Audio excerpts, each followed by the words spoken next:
The camera fades in on the back of Sybil as she is in the middle of the process of hacking away at the spectral chains in this hidden room of the labyrinth, where she has found a unique rookstone.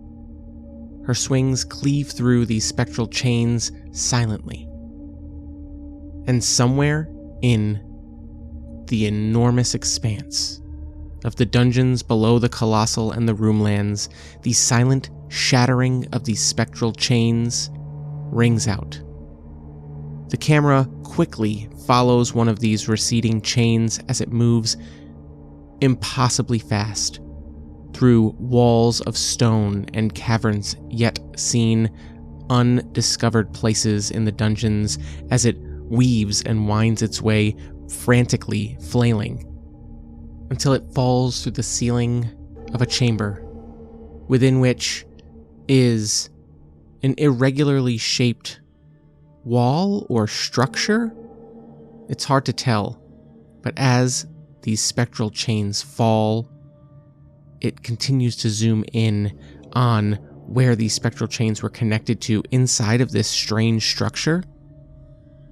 The tension that was holding whatever this is tightly is gone, and there is a groaning sag, the grinding of stone as it moves on its own for the first time in who knows how long.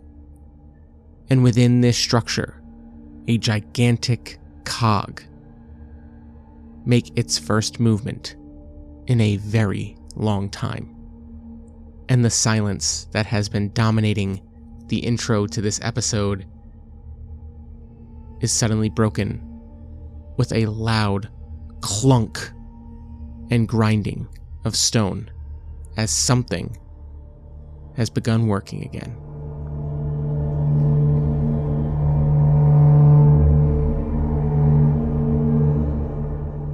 Hello everyone, and welcome to episode 7 of my Colossal Dungeons series here on the Rene Plays Games podcast. We're into December, so there's really not much to talk about as far as announcements because I don't want to get ahead of myself.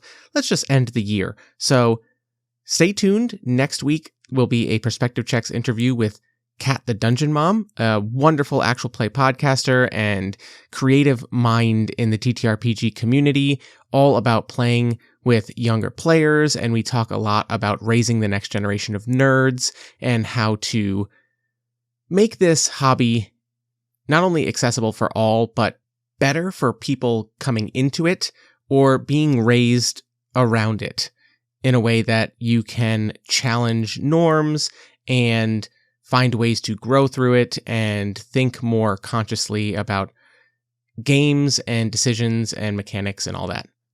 I'm not going to get into talking about 2026. I am going to end the year on a discussion about how this year went, what I learned, what I liked, things I'd like to change and do differently. But yeah, let's just say I'm staying busy for sure, and I have some plans for next year that hopefully you enjoy. We'll see. If you have opinions on it, like I always say at the end of the episode, join the DMs After Dark Discord to talk to me about it, or email me at reneplaysgamespod@gmail.com.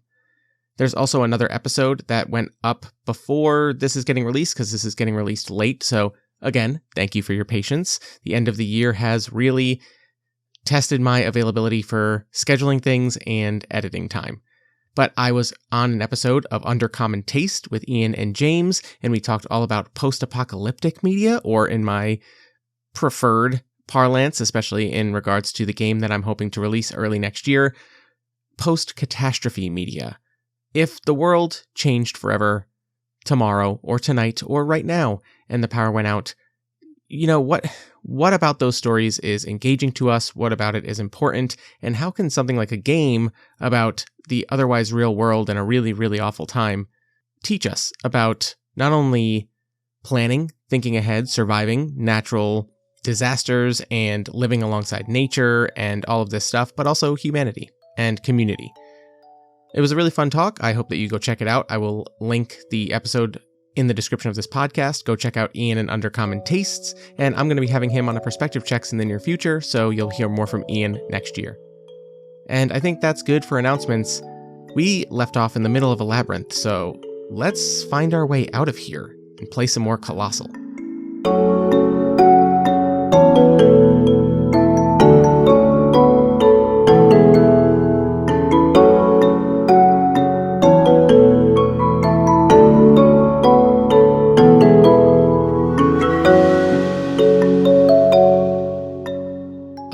bookkeeping before we jump right back into this labyrinth. According to the Discord, and this is something that I should have done very early on, it appears that when you defeat a rook in battle, that allows you to add 1 to either your exploration or combat scores, and I wasn't sure if that would allow you to exceed your class's starting scores, right? So for our armed, we have a starting score of 3 for exploration and 4 for combat. According to the Discord, I think that it seems like if we got through a rook combat, no wounds taken, we'd be able to add +1 to those up to a maximum of 5 for either of them. You can exceed those starting values. And something that I hope to do before the end of this series is use the advanced combat training rules, the optional rules, and they seem to think that those are really only useful when you have maxed out, or, you can go above those starting values. So for the sake of moving forward right now, we've had a little bit of combat, we've done all these things. I'm just going to keep it at 3 exploration, 4 combat right now, but if we get into a combat and I get to start adding additional points to our scores, then I will do so and feel more confident because people on the internet said so. And with that out of the way, let's talk about what happens next. Sybil is now holding her second unique rookstone that she has found down here in the dungeons. Something that it was her life's dream to eventually one day maybe encounter one of these. As a rooksmith, as somebody who's working with the fallen, discarded pieces of rooks. In her younger years, maybe she did some little bits of exploring the roomlands and things like that, and all you ever found were the 3 usual, the ice, the lightning, and the rumble. But down here, it's like doors have opened that it has taken her far too long to find. And though she doesn't know what this new unique rookstone does, it's like a weight has been lifted off of her shoulders. She walks back out to Zorn and the Rookling and just holds it in her hands reverently. She very, very carefully wraps this rookstone in some cloth and places it in her pack and looks at them and says, "I knew there was something here. We have to get back to Oubliette. We have to find a lapidarist to tell me what this does, what this is, but I know, Zorn, you're searching for a Rookling Forge, and I won't abandon you." She looks at the Rookling and says, "I'm going to try and get us out of here. If you feel that pull, let us know. We can try and follow your instincts as well. I owe you both. I owe you both a lot. So, I'm here. Let's all get what we want." And as they begin walking out of this secret room of the labyrinth, we are going to backtrack a little bit. We have 2 options. We can just go straight east towards what we as the player and the audience know as the exit, or we can go back up north in the direction of the NPCs, the Clan of Keys members that we encountered in this labyrinth. Maybe we should check on them? I think that makes sense. It will bring us back to the entrance we came into, but not the exit that we would probably want. But let's go ahead and go north here. And we get a 4 of clubs. Referencing the Labyrinth Chambers tables, a 4 is a flooded area. This is one of those exploration combats, if you will. We're going to flip 3 cards, and we're going to use our exploration score to attempt to overcome the flooding in this chamber. If we can't succeed on this, then this area has been flooded and it is impassable. So let's go ahead and see what the 3 cards that we have to work with are. We have a King of Diamonds, a 3 of Diamonds, and a 4 of Hearts. That is not particularly good. And we are going to try and a best of 3 here against this. A 9 of Clubs, we handle with the King of Diamonds. A Jack of Diamonds, well, we'll put our 3 against that and hope for a low card, which we do not get. A Queen. We went up against a 9, a Jack, and a Queen. This flooded area is impassable to us. We sent an NPC this way, but it appears they got through. We can't find them anywhere. And all of a sudden, at least a way we knew out of here is no longer available to us. So we are stuck having to trek through an unknown path to try and get out of this labyrinth. We've already dealt with a collapse of a room, which cut off a certain area, and now a flooded section, which makes this area impassable. So, I don't know. Sybil may be messing with bigger things here. The dungeons are attempting to basically block her in. This could be bad. I don't know. We have to check.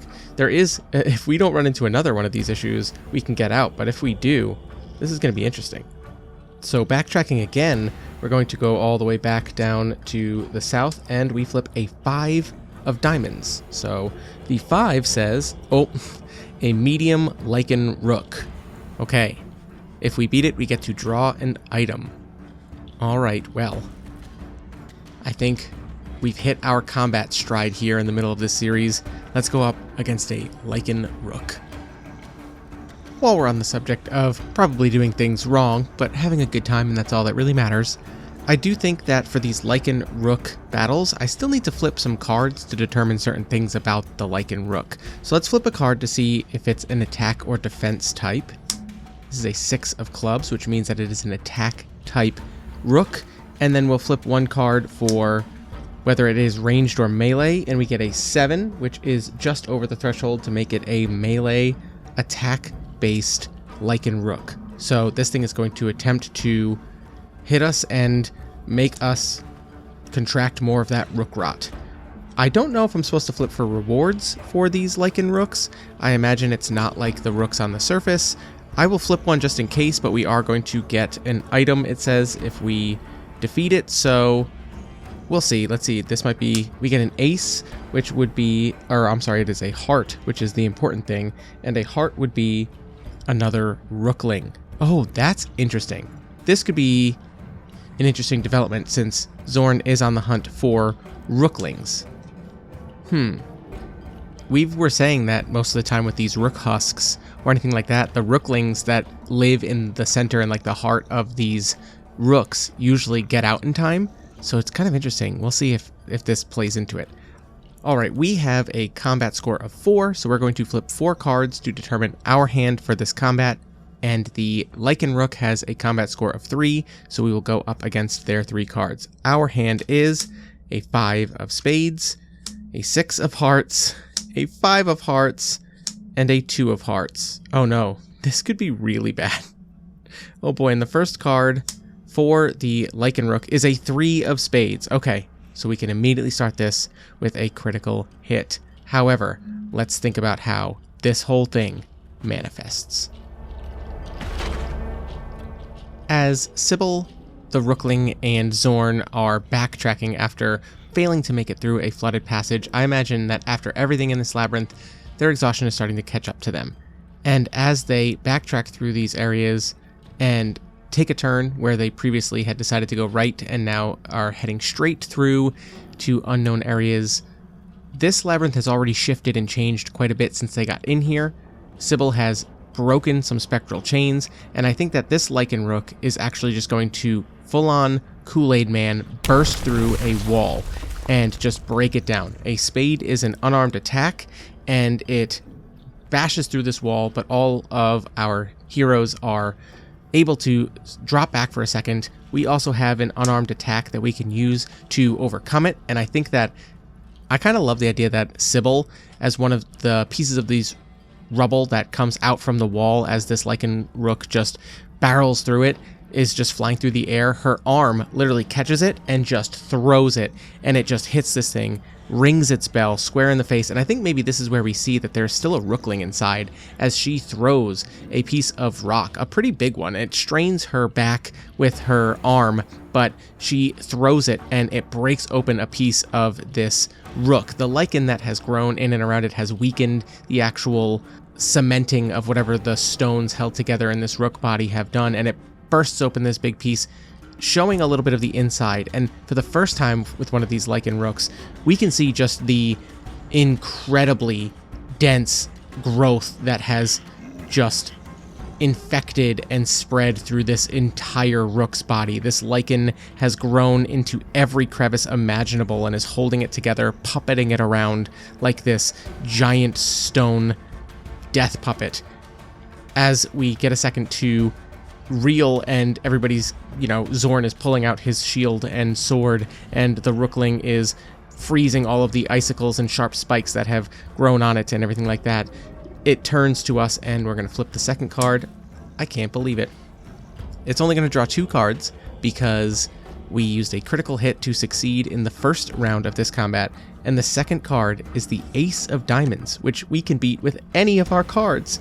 We have 3 hearts, which are all magical attacks, which makes me think that maybe this is the rookling, but I did not bring this up. We've hinted at it with Zorn. When infected with rook rot, as long as that rook rot is under control from having drank fresh water and not allowing it to really gunk up or infect further, you gain a sort of magic from having this lichen symbiotically living among, or parasitically living in this instance, Sybil's arm. When this lichen rook, having just been broken open and this lichen is now spilling forth from the shattered pieces of its rook stomach, where we see overgrown and nestled in there, stuck in there, is a tiny little rookling in its core. It attempts to pull out a bunch of this lichen, and it's just going to throw it at our party, because that way it spreads. This lichen can then infect and take over these other things. Sybil is going to use her arm. We'll use our 6 of hearts just to use the most powerful of the cards available at our disposal. And her arm begins to glow with its own kind of lichen. And I think we've decided that her arm is almost like this segmented multi-tool, at the end of which is kind of like a socket that she can put different types of heads into for the tool that she needs for the job. And this lichen has found that it can really press itself into that socket and then shoot a projectile of lichen itself.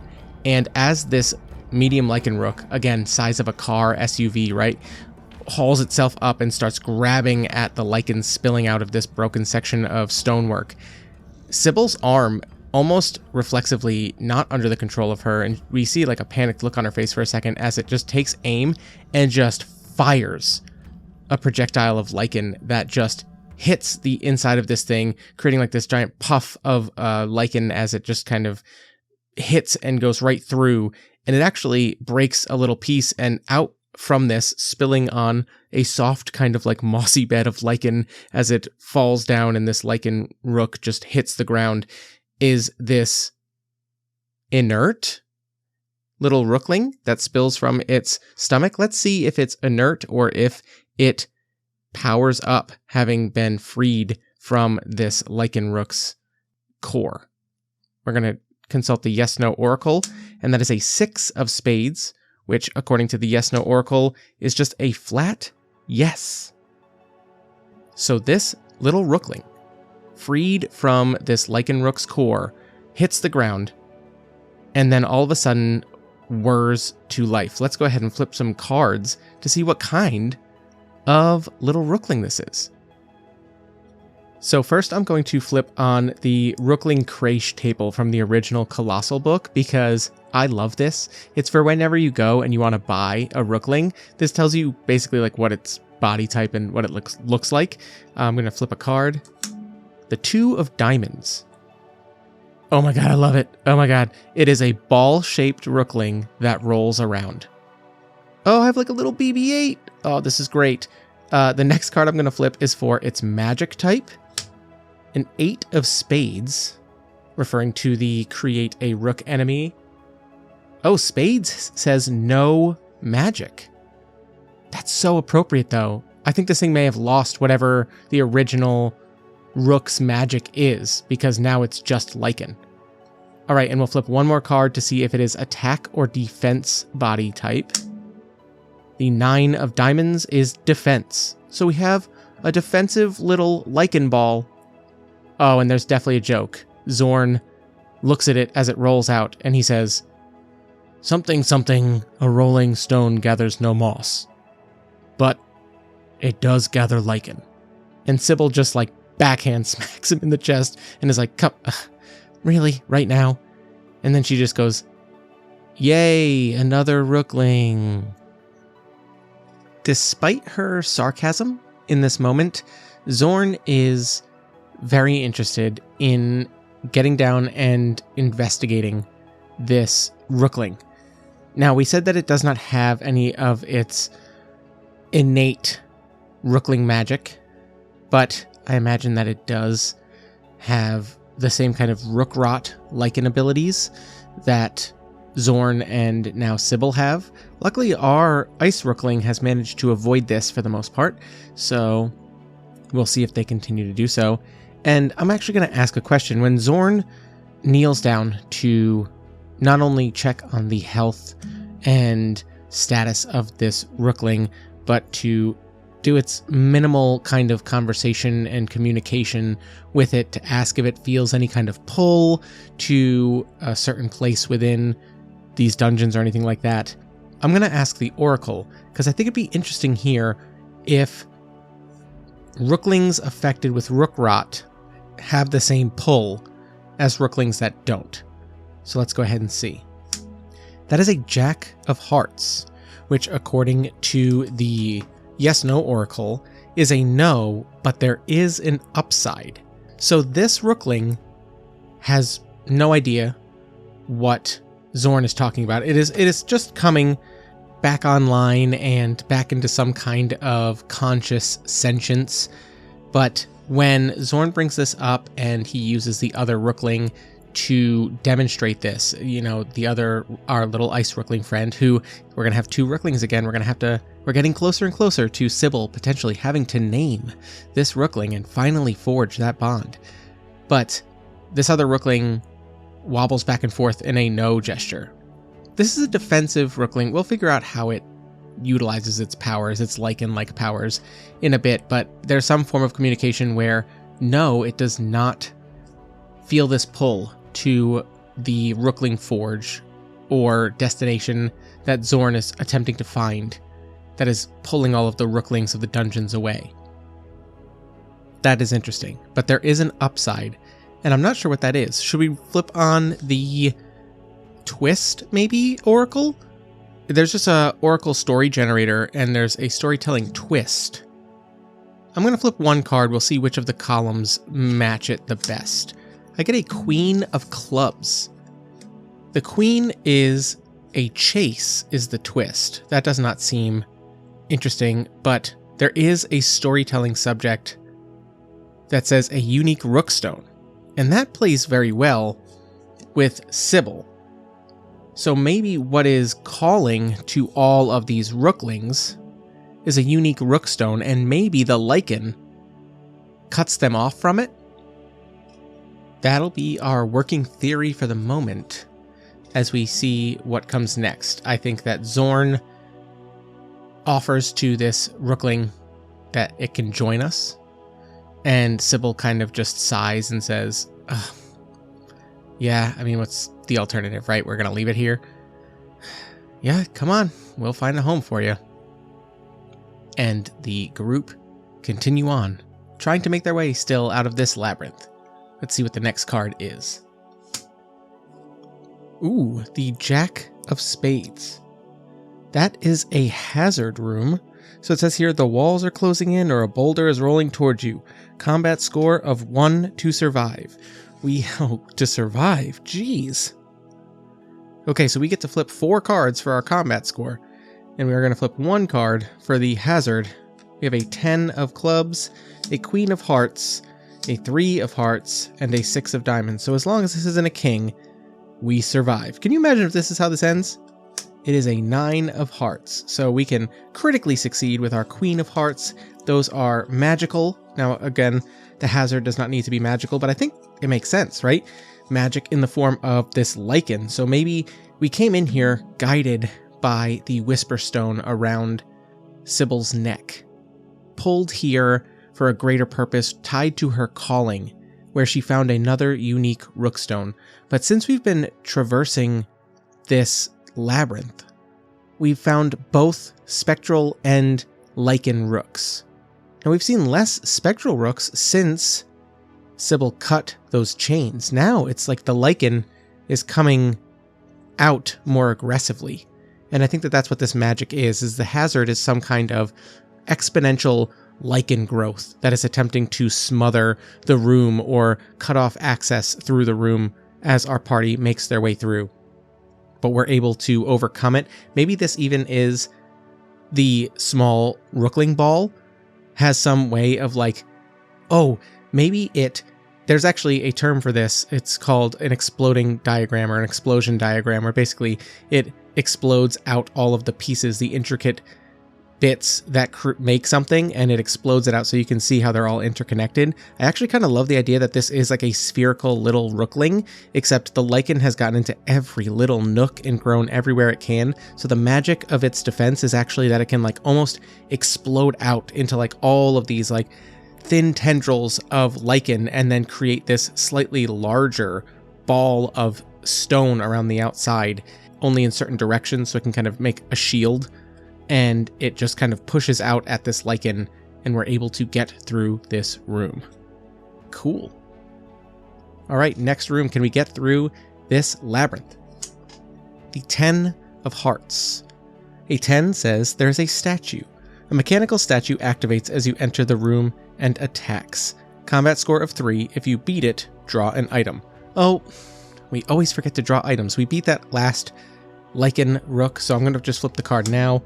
I get an ace, which is a mysterious potion that will heal 1 wound. That is convenient. I will hold that off to the side. And now we will fight another statue. And last time we decided this statue was spectral beneath its stony exterior. So maybe this one, we're going to say this one's lichen. I like the idea that since Sybil has cut these chains, I think there's almost like a natural immune response from this labyrinth, and the lichen is what is not taking well to this. This has a combat score of 3, so we're going to flip our 4 cards first. 7 of clubs, 4 of spades, 2 of spades, and 2 of clubs. That is not a good hand. However, the clubs do get +4 because of our spectral spear, so we will bump those up. That makes those pretty decent. And now I have to shuffle to see what comes next. Oh, and I keep forgetting this as well. We defeated that rook, so we're able to add 1 to one of our stats. I'm going to bump up our combat because I think that we as a group are getting much better at fighting together and knowing what's going to be around any given corner. So let's flip a card, and we get a 5 of diamonds. All right, let's flip for the first card for this rook. Oh no. This statue, we get a king of diamonds. So there's no way we beat this, because even our 7 + 4 will only bring it up to what is effectively a jack. So I'm going to use our 2 of clubs and just take that wound right on the chin. And I think that that's going to be... diamonds is a creative attack. So this statue, I think that because Sybil cut the chains and is ready for this to be a kind of spectral attack again, she's surprised when instead it is going to like launch out a lichen attack, a surprise lichen attack, and it hits her unexpectedly, and I think everyone immediately jumps into motion. The next card is a 10 of diamonds, so we have to use our 7 of clubs, which will beat it with the +4, so we are at 1 out of 3. We need to win this next one, and we have a 4, a 2, and a 5. So the 7 of clubs is bumped up because it is our spectral spear. So as this thing attempts to do another clever attack and continue the surprise of it being lichen, Sybil still has that spectral spear in her hands, and it doesn't matter if this is a spectral rook or not. This thing is sharp enough and powerful enough to stab right into this thing, and she just kind of gouges a lot of that lichen out of one of the joints. Our last flip is a 6 of clubs, which we can tie. We can clash if we use our 2 of clubs, and that would make it so we have 1 win, 1 loss, 1 draw. I don't know what that means. Let's consult the book. Okay, so this one does say, losing says your opponent lives and you receive no reward. So Any wounds we inflicted on it would still hold. We take any wounds we take. This makes sense. Sybil is basically ambushed by this statue, and the other 3 fighters really don't have room to get involved and do anything, and they are struggling to get a hit in and all of this stuff. And the last bout of this, Sybil gets a good scrape with her spectral spear, but as this thing raises its own weapon, they clash and it clangs. We get that kind of... We see Sybil. Again, she's not a woman in her prime years. Unfortunately, she is a little bit older and she is still strong, but this hit reverberates and we can see just the pain, almost the numbness in her arms. Maybe she even drops the spear. And in desperation, I think our Rookling friend is going to rush over, scoop up Sybil and the spear, and just run out of the room. And as this statue attempts to leave the room, maybe it is a sentry, maybe it cannot leave, or maybe we just need to run. But we are going to take 1 wound. I will just take it right out of that combat score, that bonus that we just did. We do not consider that a win against the statue, so no bonuses or anything like that. No item. We don't get one for defeating it there because we had to flee. And we immediately run into the next room, which is a 8 of clubs. This room says collapsed floor. How many of these? I think we've had like 3 of these. But it does not have any challenges. It says the floor has fallen, leaving only a thin bridge crossing the abyss. You know what? For even more cinematic stuff, we run out of this room, the statue continues, but the statue is just too large to step on this collapsed floor without it falling away.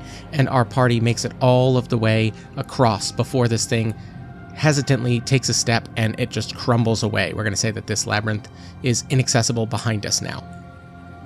Okay, and with that, we only have a few ways we can go. Actually, one of those ways is collapsed from the other side, from a challenge that we actually failed at the very beginning of this labyrinth. So let's go ahead and just go towards the exit. It's the only way we can really go with any future ahead of us. That is a Queen of Diamonds. The Queen says it is a locked door and we need a key to move past this room. Do we have any keys? We actually have 1 key if the labyrinth treasures count. So I'm going to say it does. We'll get rid of our 1 standard labyrinth treasure key. I think there's actually like items that are keys from the labyrinth, but we do have 1 key, so I'm going to go ahead and say that that one's good so we can actually get out of here. Otherwise we would legitimately be stuck in here. We have our waypoint stone, but I'd rather not just play that card and cheese fast traveling everywhere. The next card is a King of Clubs. That's our 3rd king in this labyrinth. The king is an NPC. There's another adventurer stranded in this labyrinth. Let's go ahead and see who it is. And I think that this person is actually coming from what we're calling the exit and they're calling the entrance. So let's go ahead and ask the Oracle, is this person related to the Clan of Keys people we saw earlier? The 2 of Diamonds is a no, and it's worse than expected. So let's go ahead and flip 3 cards on the NPC generator to see who that could be. 9 of Spades, 8 of Diamonds, 3 of Spades. So combining these in the most interesting way for no and it's worse than you thought is... Oh, this is perfect. This is the kind of NPC that Sybil is not going to enjoy. This is Pirelli. They are posh and fancy, and they are weary of traveling these dungeons.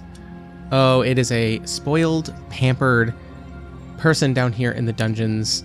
Maybe they're native down here. Maybe they are a fellow Roomlander who has fallen in. You know what? I actually love the idea of this is a surface dweller of the Roomlands, posh and fancy, and they are down here as part of an expedition, but it has gone very poorly. So it is Pirelli with her 2 trusty attendants who were supposed to guide her down here in the dungeon so she could find some rare labyrinth treasures and things like this, but they've actually gotten lost. The prompt does say if you can spare an item to help them out, you can draw an item. Do we have any items that they may be interested in? We have that mysterious potion we just grabbed that we could give to her, tell her it's going to lift her spirits, give her some energy. I think that's fine. And let's go ahead and draw another item. This is a 6, which is just a treasure. Just a general treasure. Okay, 1 treasure. That makes sense. I think that she's posh, she's fancy. We give her this potion and we say, you look exhausted. Take this. This will help you. We're heading towards the way out. It's this way. And we at least get them to a place where hopefully we can split up. We'll go our separate ways, but we'll see if that's the case. And we'll get 1 more standard treasure. Oh, I love this actually. We're heading out towards what we know is the exit, and behind us we have collapsed multiple floors. There is a dangerous statue, there's all this stuff, and we just find this exhausted posh woman, Pirelli, and her attendants, and she's like, I want treasure. And Sybil just looks at her and just goes, well, you don't want to go that way. Turn around, trust me, and gives her the Sybil treatment of just, don't mess with me, I'm in no mood. Let's see if it works. I think, does this work? And we're going to just flip an oracle. The Ace of Clubs. Yes, but with a complication. Well, yeah, with a complication. She does not like us at all. But we did give her the potion, so there's kind of a tension here, and I think everyone feels it. And let's go ahead and flip the very last card for the labyrinth as we find our way to the exit. The 7 of Diamonds. A 7 of Diamonds is a rigged treasure chest. It says, draw a card. If it's red, the mechanism hurts you and you take a wound. Then you draw an item. I love this in front of Pirelli. Let's go ahead and see.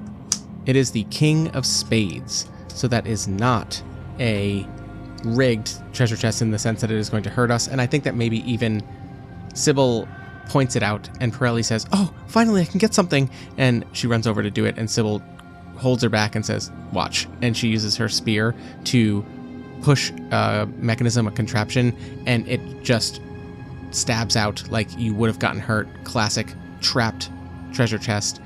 And then Sybil smirks and uses her foot to lift the treasure chest. And she says, you know what? You can have it. And let's flip to see what the item is. A Queen of Clubs. That is a potent potion that will heal 2 wounds. Ooh, well, lucky Pirelli, we're just giving that away. And we are now out of this labyrinth, coming out a tunnel, not the one that we entered, so deeper into the dungeons, further away from Oubliette, maybe closer to getting near this Rookling Forge that Zorn is searching for. Now, just a reminder for the Rookling Forges, if you don't find it when you go for it, so we just went for it last session, yeah, it says here that you cannot find one for another 3 exploration phases. That means we're at about the 40-minute mark for this episode. I think we just do a classic, normal, regular exploration phase down here in the dungeons, continue getting away from Oubliette, looking for this Rookling Forge. We can say narratively that it is just further travel. We need to travel further. We know that it was down from where we were. We know how to get back to roughly the area where we were above it, but what we need to do is descend and continue mapping out these dungeons. Quick question, this is going to be Pirelli. Does Pirelli stay with us, or do they know their way back to the surface? And actually, hold on, that's a very different question, because if they know their way back to the surface, does Sybil go? I don't think she would. I think she has too much unfinished business down here, and she's already discovered things down here that she didn't in her lifetime on the surface. So I guess the only question we're going to ask the Oracle is, do Pirelli and her attendants know a way back to the surface so they can leave and we won't have to deal with them? That is a 10 of spades, which is a yes with a bonus. Yes, they know the way. And there's a bonus. I think that they tell Sybil exactly where it is and exactly roughly where it surfaces. And Sybil's passingly familiar with it. I think that Sybil can mark it on her map and maybe even put a waypoint stone marker there for a way back to the surface. I'm going to note that. That seems pretty reasonable. But again, like we said, Sybil's not ready to go back to the surface, oddly enough. And with that, I think that we part ways with Pirelli. gone too soon, didn't get to know you, but I have too many NPCs as it is already, so I think we're going to flip our 3 cards for our exploration score, and we do have our resonating ring, which will allow us to find a labyrinth every exploration phase, so I do love the idea that, is it a major labyrinth? Let's find out. We're going to flip a Jack of Hearts, a 7 of Hearts, and a 9 of Clubs. Let's see what those mean in the exploration tables. The Jack of Hearts is a medium lichen rook. The 7 of Hearts is a wandering lichen attack. And the 9 of Clubs is a clue to the next step of your quest related to your calling. Ooh, I like that. And since we used our resonating ring, I like the idea that maybe we replace this attack with 1 combat. It'll be a medium lichen rook and a lichen ally. Ooh, I kind of like that. And then we will find ourselves a labyrinth. So since one of these is about Sybil's calling, I believe that despite Zorn and their mission and Sybil trusting the rookling, the small ice rookling, to follow its pull towards this Rookling Forge, the Whisperstone having pulled Sybil to this new labyrinth where she just recovered another unique rookstone, I think that there's a little bit of a tension going on with who's leading and which way we're going, because if there's ever a moment where Sybil wants to go a different way than the rookling because her rookstones are telling her so, spectral quest that she has put upon herself, I'm going to flip some of the story generator oracles to see if we can figure out what this is related to our calling. We're going to flip 3 cards, a 3 of diamonds, an ace, and an 8. So 3, 8, and ace. How does this location give us a clue about our calling? Ooh, I think if we just go in order of the way that we drew them, this actually makes for an incredibly compelling pull. A 3 says destroy. An ace says rookling or rooklings. And the twist is that it will give a clue to an ancient mystery. Whoa. We are already dealing with a mystery about why the rooklings are disappearing. Zorn is searching for a Rookling Forge where they believe the rooklings may be heading to, being pulled to by potentially a unique rookstone down here in the dungeons. What is this location that's going to give us a clue about this? The prompt does say it could be somewhere we were looking for on our quest, but the more specific rules about Rookling Forges say that we can't find one for another 3 exploration phases. So I think instead maybe what this is a lot of fallen rooklings. And it is a very somber scene to Zorn and the rooklings, and even Sybil, as they come upon it and see just littering the floor of this stretch of the dungeons are just dozens of small rookling bodies that have been broken and defeated or fallen and seemingly are in perfect condition, but for some reason just do not work here. And that's when, as Zorn and the rooklings are looking for information to pay respects or get clues about what's going on, the hair on the back of Sybil's neck rises and she knows something is wrong, and she's going to call out just in time, "It's a trap!" And we're going to go into our combat against a medium lichen rook and a lichen attack minion. The lichen attack that it says here, the wandering lichen attack, says that a mobile carnivorous plant or infected animal with a combat score of 1. So I love the idea that this is actually just a vine, maybe, of this lichen that starts to slowly detach from the wall, and kind of, if you've ever seen those sped up shots of a vine as it kind of circles until it's finding something to grab onto and then connect to and climb, it's doing something like that, waiting to get close enough to Sybil or the rookling or Zorn, and she calls out. That means that we're going to be up against 4 cards, 3 for the medium lichen rook and 1 for this plant, and then we're going to have our normal combat score of 4. So let's flip our 4 cards. A 6 of spades, a 4 of clubs, a 5 of clubs, and a 5 of hearts. Those are bad cards. We have a couple clubs, which we will be turning into an 8 and a 9, but oh boy. And then what I'm going to do here is I'm going to flip for the 1 just lichen vine, and then I'll flip 1 for the lichen rook that awakens when Sybil yells out. And when we thought it was just going to be this strange lichen vine, turns out it's not. So we'll have to figure out how we're going to utilize these cards here. Oh no, there's a queen of hearts and a 3 of hearts. As much as I would love to say that we can critically succeed against the 3, which is the lichen rook, I think that it's more likely that the lichen rook that caught us off guard is the queen. So what I'm going to do is I'm going to use our 6 of spades against the 3 and call the lichen vine defeated. And I will use our 5 of hearts against the queen of hearts and say that we did not expect the magic attack of the lichen rook, medium lichen rook, springing to life amid this pile and this graveyard of small rooklings to shoot up. And we're actually going to use our last use of our little ice rookling's rookling armor, as it is going to take the brunt of this, and it's just going to break right off of it, shatter like ice around its small body. And once again, we see the ice rookling in its pure form without that rookling armor, and it stands there, but it took the hit for Sybil as she used her arm to pin and slash, cut this lichen vine down, cutting it off from the source and rendering that useless.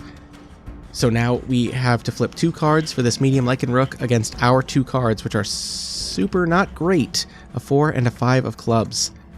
The next card is an 8 of hearts, which we can beat with our 5 of clubs because we get the +4 from our spectral spear, so this thing attempts another kind of magical attack. I love to think that this lichen rook stands up, this hulking stone of a rook, but we are used to these lichens tricks now. They don't fight like normal rooks on the surface, and Sybil is not wasting her time preparing for those attacks. What she does instead is use her spectral spear to just slash at a bunch of lichen that's holding it at the hip or something like that, and it just loses its balance and crumbles, and all of a sudden it's holding itself up on one arm and scooting itself forward with one leg. It's got 1 card left, and it is a 3 of clubs, which we will critically beat with our 4 of clubs. We managed to get out of that without taking any wounds, thanks to our little rookling friend tanking a hit for us. I think Sybil is eventually going to really have to thank this little rookling, and that means we get to add 1 to one of our scores. So I'm going to bump up our... I did it earlier to bump up our combat because that seems to be what we're succeeding at best, but I think that Sybil is going to use this as she rushes forward, and I think that Zorn and Sybil combo using their weapons to just slash at anything at the joints holding this lichen rook together as it falls and crumbles, and the lichen is not fast enough to reassemble it, and we buy ourselves plenty of time. We don't have a lot of time to look over these rooklings, but I think that Sybil looks at her small little rookling friend who once again has saved her life, or saved her a lot of hurt, and she looks down at it and she says, "I'm sorry, I was fighting you. I know you're being pulled. You're on your own quest. Let's let you lead for a bit." And we are going to add 1 to our exploration this time, as we're going to trust our little rookling friend to lead us towards this Rookling Forge. So for our next exploration phase, we're going to have an extra card. That's awesome. Oh, and we defeated a rook, which means we get a reward, but I'm going to just flip a card from my job inventor pack here and say that we salvage. I'm going to flip 2 because it's been a minute and I've probably forgotten one, and see what we salvage from this rookling, sadly, this rookling graveyard. We get a tripod and a fluid tank. Those seem pretty interesting. At some point, I'm going to have to use these a little bit more and get clever. And now that we've finished that exploration phase, our resonating ring does allow us to find a labyrinth at the end or during any exploration phase. So I'm going to flip cards for the Oracle and say that we see once again a montage of the Rookling leading us somewhere, but we end up finding ourselves at yet another kind of dead end where they're pointing down further and we can't go down from where we are, but we do see a strange crack in a wall that leads into parts unknown. And Sybil just smiles and says, we've been through worse. And we decide to go in. Is this a major labyrinth? The Ace of Spades is a yes with a complication. Ooh, interesting. Let's flip a card to see which of the major labyrinths it is, and then we can find out what that means for the complication. A 9 of Hearts is major labyrinth number 4. Castle Revolving. Oh, and perfect. I know exactly what the complication is, which is that we enter this crack and find ourselves as we come out to this strange cavern, and we hear the grinding of stone as it seems to be rotating in front of us. A wall is just moving across from us. And the complication is, it's not hard to find Castle Revolving, but it is hard to find a way in, because the walls are always rotating. We need to flip 3 cards, and if all 3 cards are the same color, then we can go inside. And I only have 7 cards left in the deck before I have to reshuffle, so let's see if as this wall comes to a grinding halt, there is an entrance before us. King of Hearts, 4 of Hearts, Jack of Spades. Which means that we waste a little bit of time going through some rations. We're going to have to use another use of our water, down to 2 uses from our labyrinth kit as we share it among all of us to keep that rook rot at bay. Let's go ahead and let's just see. 4 more cards. 6 of Diamonds, 2 of Hearts. Oh, don't do it to me again. Ace of Diamonds. Oh my goodness. We sit there and we camp for a little bit, taking a bit of a break. Wow, I can't believe. I wonder what the probability of that is.